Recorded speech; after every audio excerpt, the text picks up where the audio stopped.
ربيع تبادى بهذه الصدور، وعمر تنادى بها أحلى شعور، وإخوان خير لهم غاية لختم الكتاب ونيل. السلام عليكم ورحمة الله تعالى وبركاته.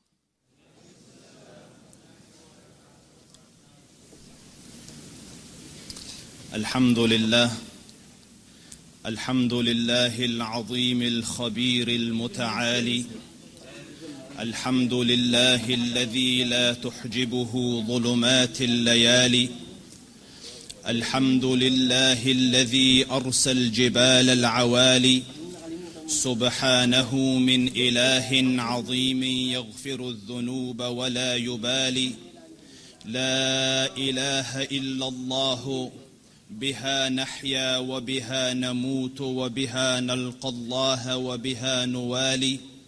وأشهد أن عظيمنا وقدوتنا ومولانا قرة عيني محمد ابن عبد الله عبده ورسوله وصفيه من خلقه وخليله، أرسله كافة للناس بشيرا ونذيرا وداعيا إلى الله بإذنه وسراجا منيرا، فبلغ الرسالة وأدى الأمانة ونصح الأمة، فكشف الله به الغمة وجاهد في الله حق جهاده حتى أتاه اليقين. My dear brethren and sisters, friends and colleagues, it is my first time in the Philippines, and mashallah, you're a wonderful community to be with. And I ask Allah Rabbul Izzah, the one who gathered me and you here today from the ends of the globe, or from the different ends of the globe, here upon His obedience, may He Azza wa Jal gather us together in Jannat al-Firdaus. Because Wallahi al-Azim, you must understand, it is a miracle for people from such different backgrounds to come together only out of the will of the Dhul Arsh al-Majid.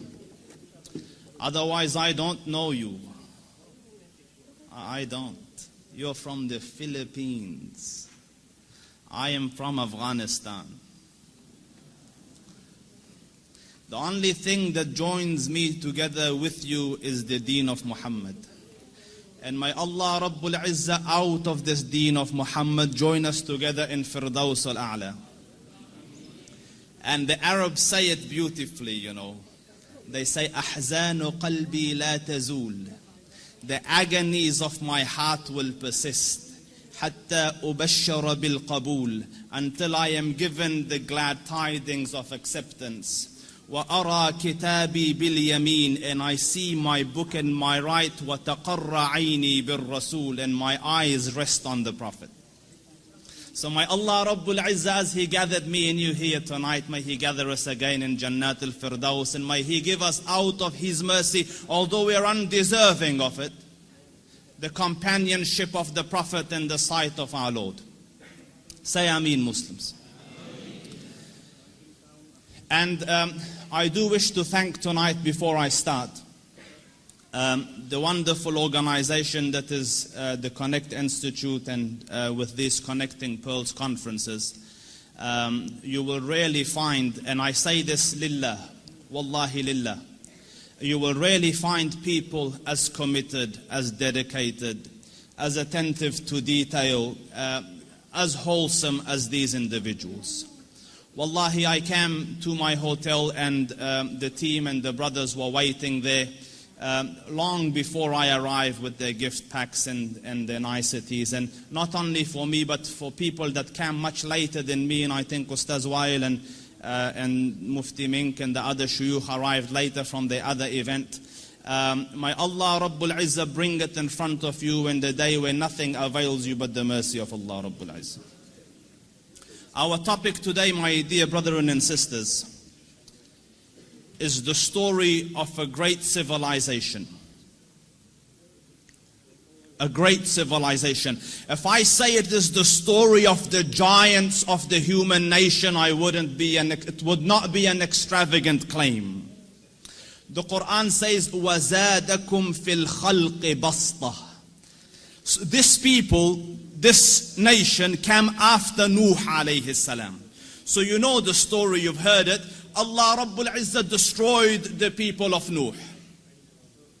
After them, the scholars say 80 people survived. From the 80, only the children of Nuh had progeny. The rest, their nasl died. Only Nuh alayhi salam would have children. So imagine, that is why they call Nuh alayhi salam the second Adam. Because once again it started with him. So this Nuh alayhi salam had children. So his children are the children of a prophet and not an ordinary prophet from the ulil azmi min ar-rusul, the greats amidst the prophet. And one of the tribes and one of the children's children in the tribe that came after him are called the children of Ad, or the tribe of Ad. So that was fresh in their minds and in their narratives that a little while ago Nuh and the people of Nuh were destroyed, and Allah saved Nuh and some of the story was fresh. Yet still, being close to a time of a past prophet, not too many generations had passed, the people, and although Allah had cleansed the world once already, again shaitan comes to poison the aqidah of man. So now again they turn to idol worship. I will come to this a little bit later, but let me describe these people. The scholars say that they were such mighty a creation that if they held a palm tree, they could pull it out with one hand.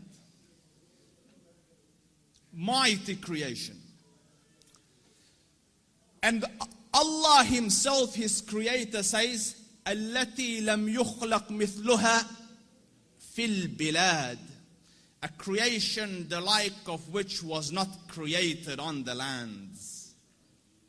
This is not all, you know, our youngsters, the young man today or the young lady today, they go to the gym and work out. You know, so mashallah, after a few months he looks, says, subhanallah, you know, I've got muscles. So his walk changes. You've seen the walk? The walk changes. Or Allah gives him some wealth, the way he walks changes. Or Allah gives him some fame, his walk, do you know what I mean by the walk? His attitude changes. You can see it on him. But still, he is a tiny creation. The people of Ad could pull a palm tree out with their hands. And the Quran says, إِرَمَ ذَاتِ الْعِمَادِ. They were men like pillars. Huge creation. And such a magnificent creation that not only were they satisfied with the ordinary of life, they started to do really novel things. The Quran says, أَتَبْنُونَ بِكُلِّ رِيعٍ آيَةً تَعْبَثُونَ. On every pinnacle they used to build a monumental building. They wouldn't live in it, you'd just look and go, wow. You know, when a person builds a building for nothing, when he's already overcome the normal struggles of life, what else? Let me build a work of art.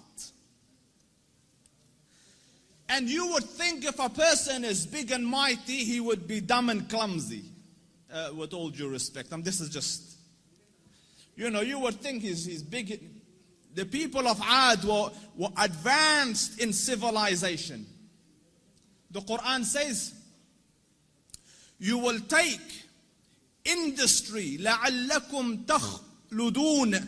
You busy yourself in industry. What type of industry? Industry designed to make you live forever. So they lived long lives, thousands of years. If I take an average of 1,000, it wouldn't be an extravagant claim.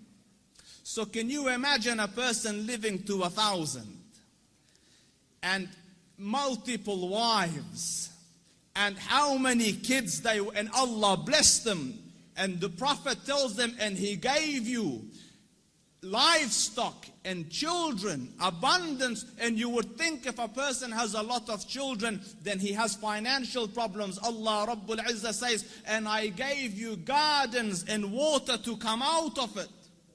A spoiled nation. Everything good was going, you know, they had size, they had intelligence, they had sophistication, they had civilization. Everything was going for them. Whatever good, it was happening. Their problem was Shaitan had tricked them from their belief.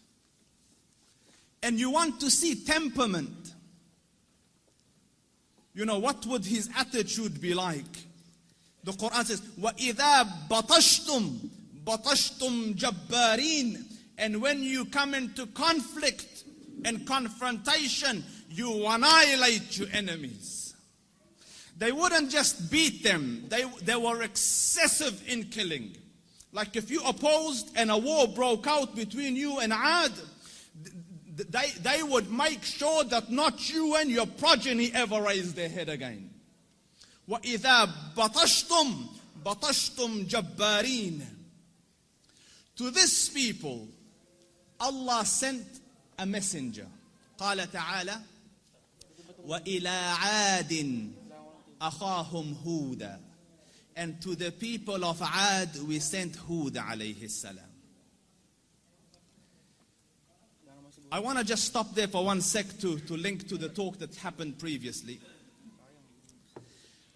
Almost always, whenever Allah sent a warner and a prophet and a da'i and a promoter and a propagator to a people, He sent it from amidst them. وَإِلَىٰ عَادٍ أَخَاهُمْ. To the people of Ad, He sent their brother Hud, as in from the same tribe, as in from the same bloodline. This highlights one thing, and I want to highlight it here today very quickly. Is that when a brother calls a brother to something, there's an element of love. Because you care about your brother. You stand for your brother, you protect your brother, you maintain your brother, you boost him up, you're there for your brother. So whenever Allah sent a prophet, He made sure that there is that love in the da'wah that says, listen, I need to save him from Jahannam. So Muslims, we have reached a sad place in life today where we boast happy in our silos. That I have a good family, mashallah, we are sheikhs from 4 generations, 10 generations. We don't mix with the raggedy rag, we are not, alhamdulillah, we are, a cut above the rest. Totally opposite to the murad of Allah and the murad of the Rasul. You are meant to be part of a people and care for the people and spread the da'wah to the people with the hope that Allah would save them and save you through saving them. So Allah Rabbul Izzah says, وَإِلَىٰ عَادٍ أَخَاهُمْ هُودًا. His message, قَالَ يَا قَوْمِ. He said, oh my people. يَا قَوْمِ. قَالَ يَا قَوْمِ اعْبُدُوا اللَّهَ مَا لَكُمْ مِنْ إِلَٰهٍ غَيْرُهُ.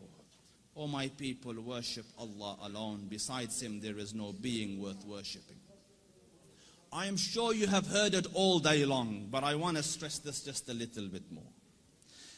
Muslims understand, in the heavens above, nor the earth below, is there a concept of greater importance to the Dhul Arsh al-Majid and Fa'alul lima yurid than the concept of the oneness of Allah Rabbul Izzah.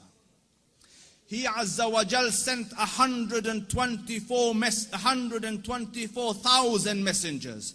Each one came with this message: O my people, worship Allah alone. Besides Him there is no being worth worshipping. قال تعالى: وَلَقَدْ أَرْسَلْنَا نُوحًا إِلَىٰ قَوْمِهِ فَقَالَ يَا قَوْمِ اعْبُدُوا اللَّهَ مَا لَكُم مِّنْ إِلَٰهٍ غَيْرُهُ.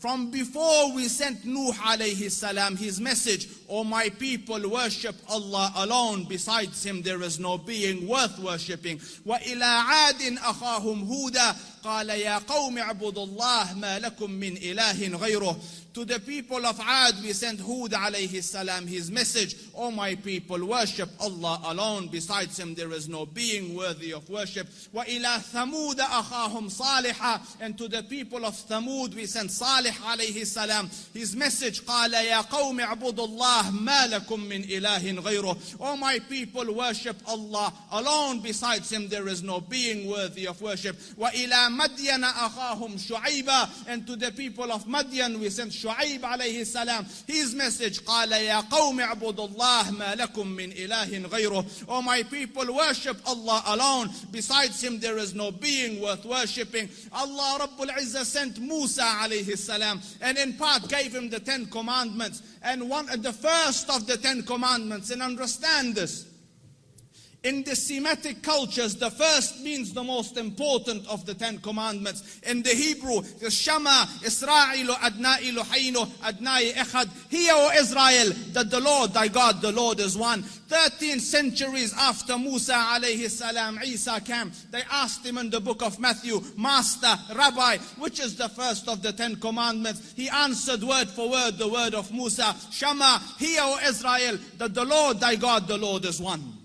Allah Rabbul Izzah is one and only. Muhammad sallallahu alayhi wasallam came, and he sallallahu alayhi wasallam, uttering the words that Allah Rabbul Izzah revealed to him, says: قُلْ هُوَ اللَّهُ أَحَدٌ. Say, O Muhammad, Allah is one and only. And even if you are not a prophet, you still proclaim the same. وَإِذْ قَالَ لُقْمَانُ لِابْنِهِ. And when Luqman alayhi salam, told his family: Ya bunayya la tushrik billah. My son, don't ever commit shirk with Allah Rabbul Izzah. Inna shirka la dhulmun azim. This associating partners with Allah Rabbul Izzah is a stupendous crime. And as Tawheed is the biggest concept between the heavens and earth, the biggest sin in the sight of the Dhul Arsh al-Majid and Fa'alul lima yurid is to associate a partner and with the majesty of Allah Rabbul Izzah. To give someone else the characteristics of Allah Rabbul Izzah. To bring someone else equal to the majesty of Allah Rabbul Izzah. To use someone else as intermediaries between you and Allah Rabbul Izzah. Subhanallah, Allah Rabbul Izzah says: إِنَّ اللَّهَ لَا يَغْفِرُ أَن يُشْرَكَ بِهِ. Allah will not forgive those who associate partners with Him. وَيَغْفِرُ مَا دُونَ ذَلِكَ لِمَنْ يَشَاءُ. And Allah Rabbul Izzah will forgive anything else that comes after this. وَمَنْ يُشْرِكْ بِاللَّهِ. Whoever associates a partner with Allah Rabbul Izzah,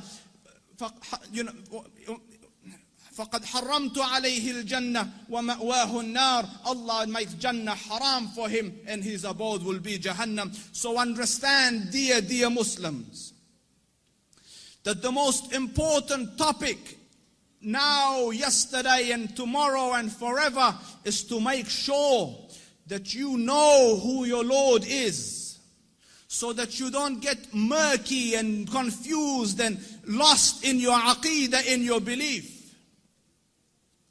Allah orders you to do this. فَاعْلَمْ, and learn, أَنَّهُ لَا إِلَهَ إِلَّا اللَّهِ, that there is no being worth worshipping except for Allah Rabbul Izzah.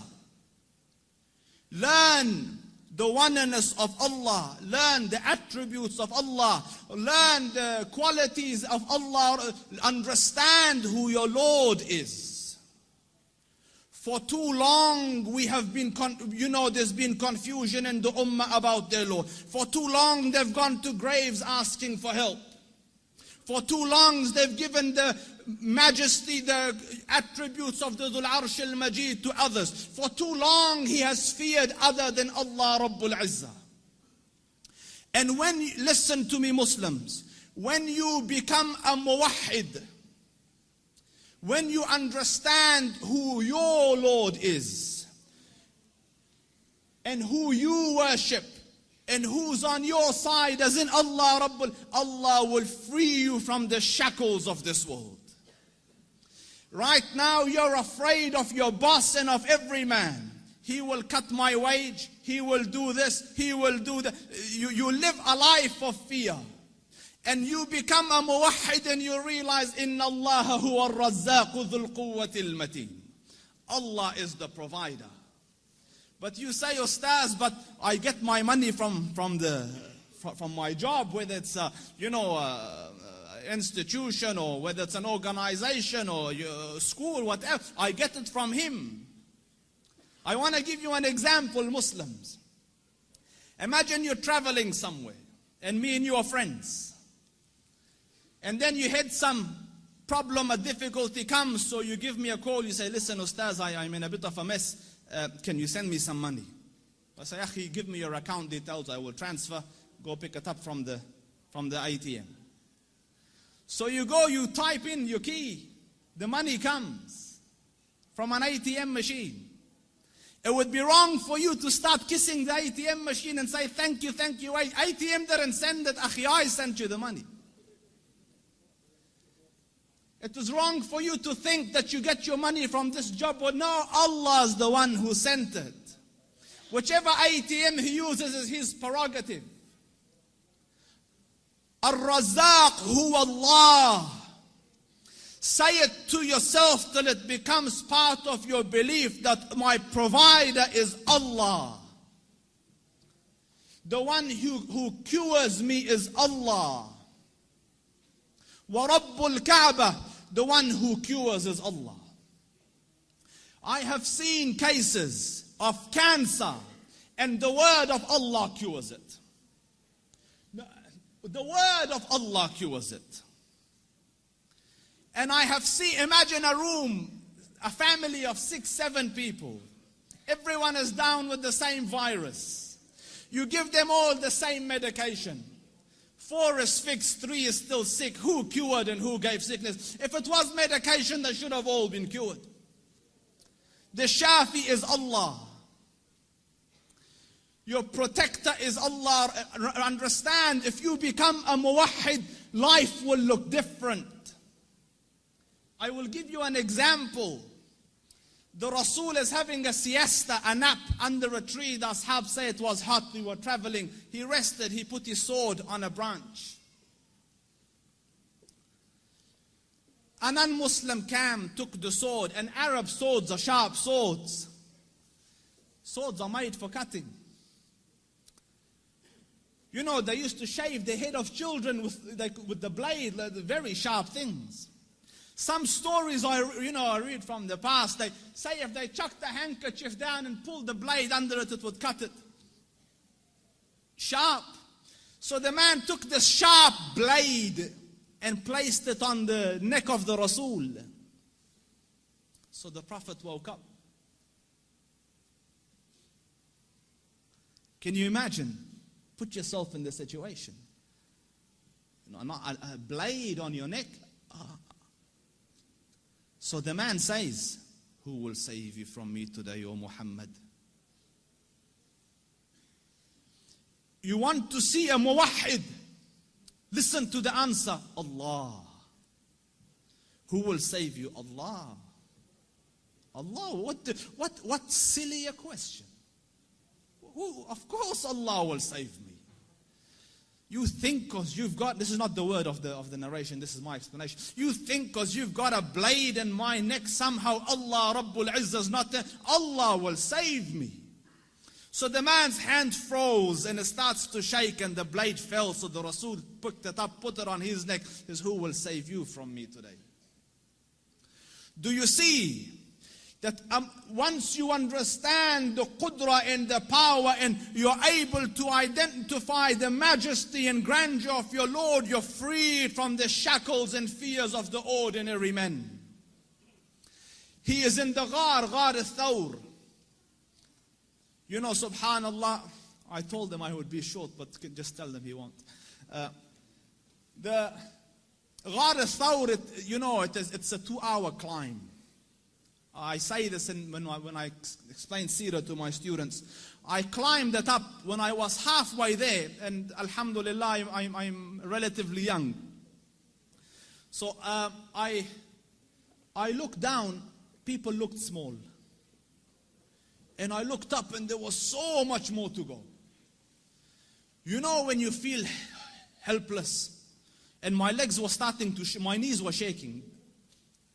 So I wanted to cry, like, where am I going to go, up or down? You know, it was very difficult. But the Rasul climbed this at 53 years of age. Reached the Ghar. The whole of the peninsula are chasing him because there's a 200 camel reward on his head and on Abu Bakr's head. So they bring trackers to track the footprints. They found them under the mountain. They climbed the mountain 2 hours. Now there's stairs, it's 2 hours. Before it's probably 3-4 hours. The peak of the mountain is the Ghar. It's the cave, Ghar al-Thawr. It's slightly elevated like the stage from the, oh, you guys can't see from there, yeah? So basically where you're sitting, that partition there, you kind of climb into the cave. You know, you climb in. So the people sitting on the cave are like sitting on the stage. They can see you, but you need to put your head down and see them. But they've reached the mouth of the cave. It does not make sense to climb up for 3 hours and don't check inside the cave. What did you come for then? And to make matters worse, the cave has 2 openings, one from this side, one from this side. So the scholars of Seerah say, one of them decided he needs to answer the call of nature and went to this side of the cave. The others are standing here. Him, if he looks down, he can see them. If they look up, would you acknowledge that it's a difficult situation to be in? And dead or alive, 200 camels. So Abu Bakr radiallahu anhu was anxious, not for himself, for the Rasul. What happens if at my watch the Prophet gets hurt? So what do you think the answer of a muwahhid is? ثاني اثنين إذ هما في الغار إذ يقول لصاحبه لا تحزن إن الله معنا. Abu Bakr, don't worry, Allah's with us.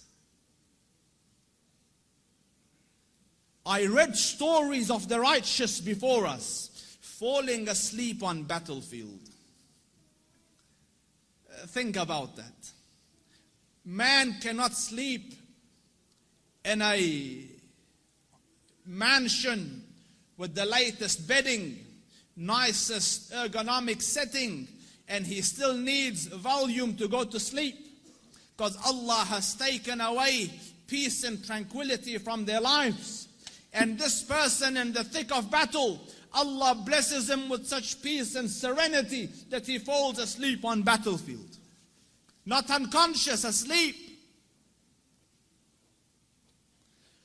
Do you understand, Muslims, that once Tawheed enters your heart as it should, once you recognize that the Maker is Allah, the Creator is Allah, the Sustainer is Allah, the Maintainer is Allah, the Shafi is Allah, the Kafi is Allah. Once you understand your Lord, you're set free from the shackles that hold humanity. So Hud alayhi salam came to these people, oh majestic people, how have you come to the level where you think the non-living thing can become gods of the living? How did a stone become your God? قال يا قوم اعبدوا الله, worship Allah alone, ما لكم من إله غيره. But the problem is, when you've lived in darkness too long, and imagine this room becomes dark for half an hour and everything is 100% dark, and I hold a torch here, it will be uncomfortable to your eyes because your eyes used to darkness. So your first attempt, you kind of shut your eyes from it and you go, turn it off. And if you can't turn it off and it's a lamp, it's a candle, you blow it, you go. Phew. This is always the first reaction when haqq comes. It's astonishment. It's strange for them. قال تعالى بل عجبوا أن جاءهم منذر منهم فقال الكافرون. They were astonished that a messenger has come to them from amidst them, and they said, إن هذا لشيء عجاب. This is a strange phenomena. أجعلوا آلهة إلها واحدة إن هذا لشيء عجاب. Do you make all these gods into one God? This is a strange phenomena. Do you see? It's strange to the eyes. So then the next step is they try to blow it out. قال تعالى يريدون ليطفئوا نور الله بأفواههم. They wish to blow out the candle or the light of Allah with their mouth. In our times, the media is very busy with trying to blow out the light, but it's a strange light. The more they blow, the bigger it gets. Alhamdulillah, thumma alhamdulillah. I went to Hajj, I swear, Eskimos are in Hajj.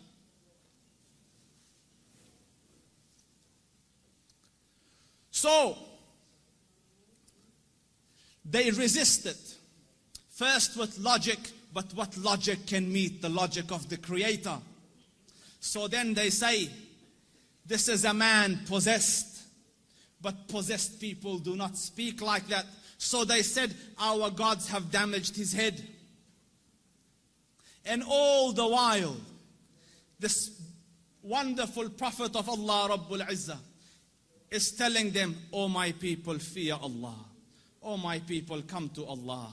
Oh my people, listen. Fear, love, remember the one who gave you everything you know. Who gave you everything you know. He gave you all your livestock, and He gave you all these children. And for them He gave you the gardens and He gave you the waters. So eventually they came to this. They said, oh Hud, preach or don't preach, it makes no effects to us. Like, ramble on, we are not listening. And so, learn this please, Muslims. The sunnah of Allah Rabbul Izzah is that when you don't listen, He sends you a punishment.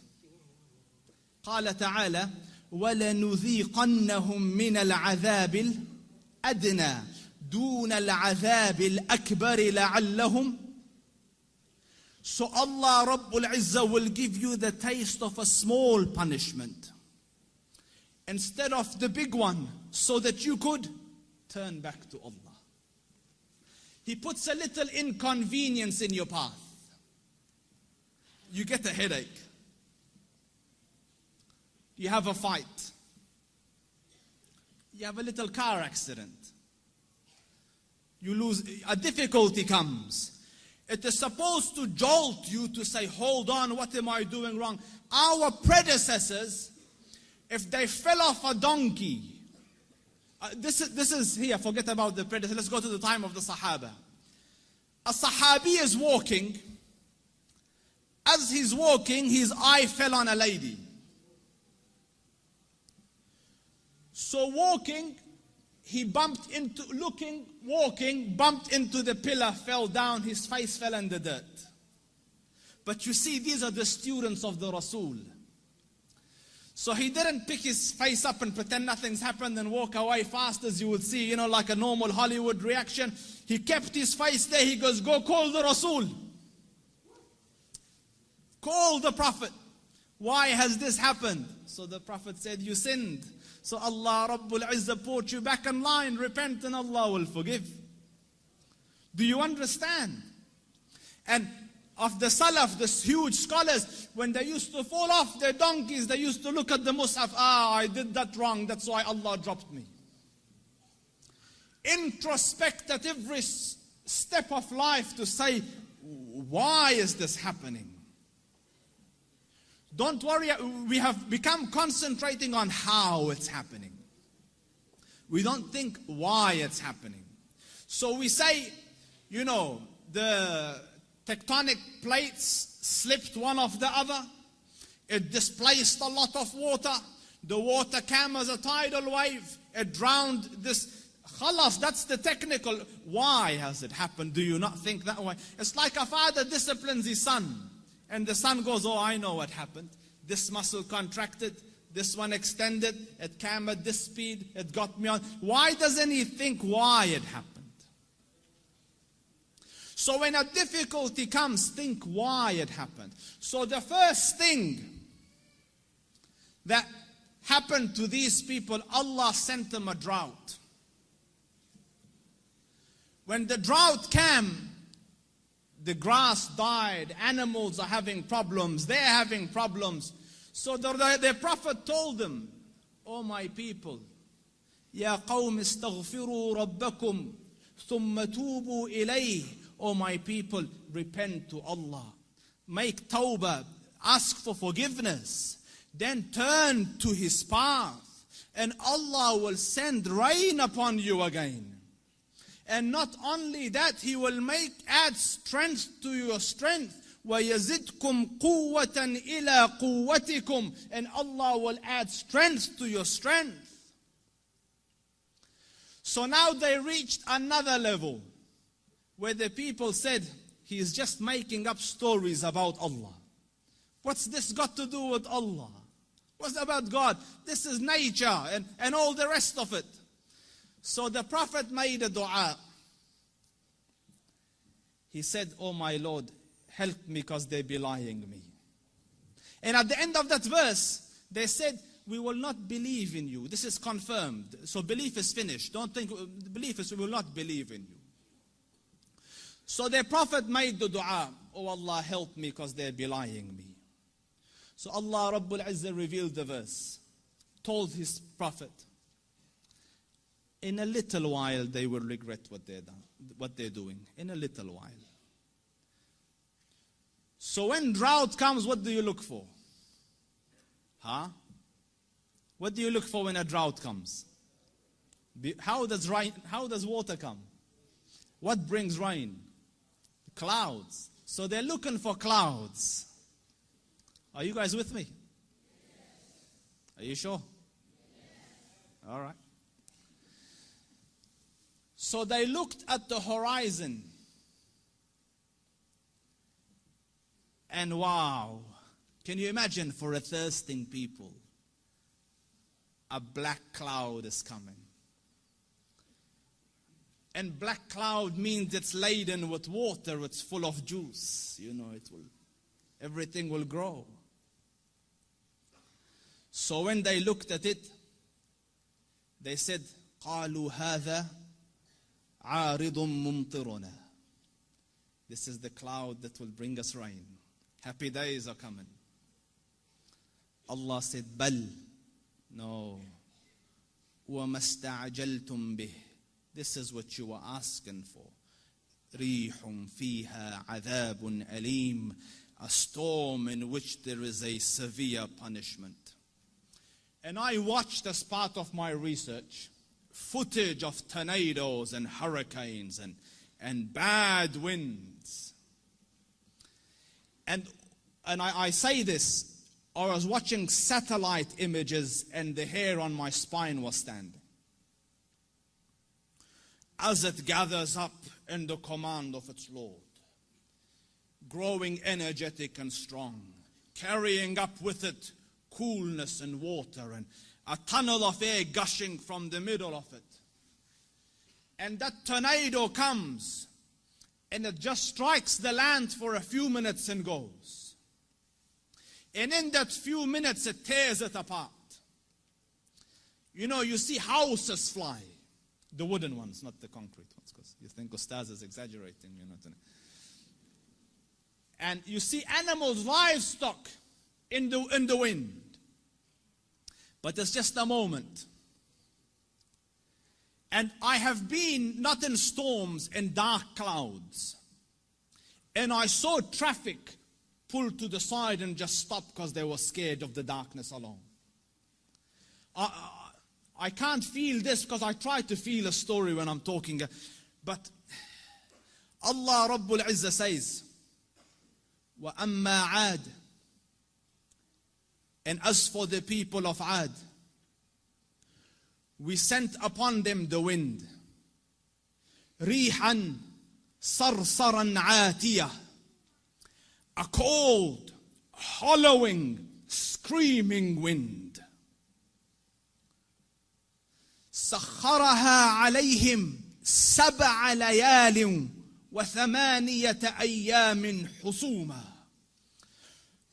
For 7 nights and 8 days it wasn't leaving, it was just pounding and pounding. An hour would have sufficed. 2 hours would have sufficed. 7 nights, 8 consecutive days for these people who said, Man ashaddu minna quwwah, who is there mightier than us? So Allah Rabbul Izzah said, do they not know that their Creator is more powerful than them? So Allah Rabbul Izzah erased them. Some scholars say, not only did their bodies fly, their limbs flew off. So that they were left like trunks of trees without its branches. Meaning as in even their heads had flown off. And then Allah Rabbul Izzah concludes, have you seen any remnants of them? فَهَلْ تَرَى لَهُم مِّن بَاقِيَةٍ. For the others, Allah has never said this, do you see any signs of them? Because their signs are still there. Fir'aun's sign is there, the buildings of Thamud. For Ad, He says, you will not even find them. And there's two surahs revealed with this topic. One is the surah of Hud, and the other one is the surah of Ahqaf, as in the sand dunes, because nothing but dunes were left after it was gone. I want to highlight a couple of things here, my brothers, and I will finish with this because my time is running out. That when the drought came, the Prophet gave them the solution. The Prophet gave them the solution. Make istighfar to Allah. Make tawbah to Allah. Repent. Say istighfar. Say, seek forgiveness for your wrong, and then don't stop there. Change your direction and move towards right. Seek forgiveness and turn towards right. And make it a part of your day, young Muslim and old Muslim and male Muslim and female Muslim, in a time where sin has become pervasive and invasive in it, make a lot of istighfar. Because from the punishment of Allah Rabbul Izzah, me and you were given 2 safeties. 2 things that we could hide behind and keep the adhab of Allah away. Allah Rabbul Izzah says, وَمَا كَانَ اللَّهُ لِيُعَذِّبَهُمْ وَأَنْتَ فِيهِمْ. The first, the Prophet. So long as, Allah said, so long as he is amidst you, I will not punish you. So the Rasul died and left. His sunnah is with us, but the Rasul went. The second one, and Allah will not punish them so long as they seek forgiveness. So the only salvation you have now is perpetual istighfar. The Rasul sallallahu alayhi wa sallam says, I say more than 100 istighfar a day, and some say in a gathering. Busy yourselves with istighfar. Astaghfirullah al-azim. Oh Allah forgive me. Oh Allah forgive. Astaghfirullah. Make it a habit. And wallahi, Allah will open all the doors of goodness upon you. And I don't say this so because, I'm wearing a nice, golden robe and I know things, In the time of Hassan al-Basri, He was عالم زاهد تقي نقي لله الولي من الشيطان بريء, a righteous man. And he had students, so he was busy with them. And a man came and he said, Sheikh, I have problems. So he goes, what's your problem? So he goes, there's no rain in our land, drought has come, give me something to do. So he said, increase the saying of istighfar. So he thanked him and went. The other man came, Sheikh, poverty has struck us. There's no income, no money. So he said, say istighfar, increase the saying of istighfar. And his students are watching. Third person came, Sheikh, I can't have children. He said, increase the saying of istighfar. So, the students look at the Sheikh, every person came with whatever sickness. You have one medication, just injecting everyone the same thing. What's going on? So the Sheikh said, it's from the Quran. فَقُلْتُ اسْتَغْفِرُوا رَبَّكُمْ إِنَّهُ كَانَ غَفَّارًا يُرْسِلِ السَّمَاءَ عَلَيْكُمْ مِدْرَارًا وَيُمْدِدْكُمْ بِأَمْوَالٍ وَبَنِينَ وَيَجْعَلْ لَكُمْ جَنَّاتٍ وَيَجْعَلْ لَكُمْ أَنْهَارًا. Make istighfar of Allah. Allah will send the sky down with helpful rain for you. He will bestow you with wealth and progeny and make your gardens grow, and around it springs of water will come. All for the saying of istighfar and the returning to Allah Rabbul Izzah with seeking forgiveness of Allah Rabbul Izzah. Make istighfar, Muslims. Wallahi al-Azim, there are so many stories I can share, but these are my two favorites on this one. Amidst the scholars of the past, one of the famous ones is Ahmad ibn Hanbal. They call him the Imam of Ahlul Sunnah.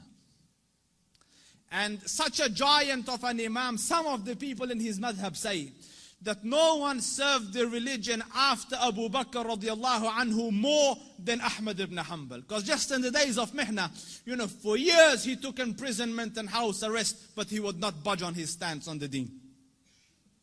So his fame and repute extended across the Muslim land. Everyone knew him, but there was no selfies in those days, You couldn't share a picture. So no one knew. Few people around him and his students and Ahlul Ilm knew what the Sheikh looked like. Most people hadn't seen him, but they had heard about him. So Imam Ahmad went on a travel from his city to another city. And when he reached that city, night befell him. He was in a masjid, and he was trying to sleep in the masjid because in those days there was no hotels and things, So the guard came and he said, get out of the masjid. So he said, listen, I'm a traveler. I don't have anywhere to go. I will just be here till tomorrow and then I will be on my way. So he said, no, get out. So the Sheikh went and sat outside the door. Can you imagine? This was a man, who, when he used to walk, hundreds would be walking with him and they would kiss his head and hold his books. Imam Ahmad was Imam Ahmad. Now he's sitting at the door of the masjid. So he looks at him, he goes, didn't I tell you to go? Because I'm outside. He goes, no, get out. So he said, listen, it's just...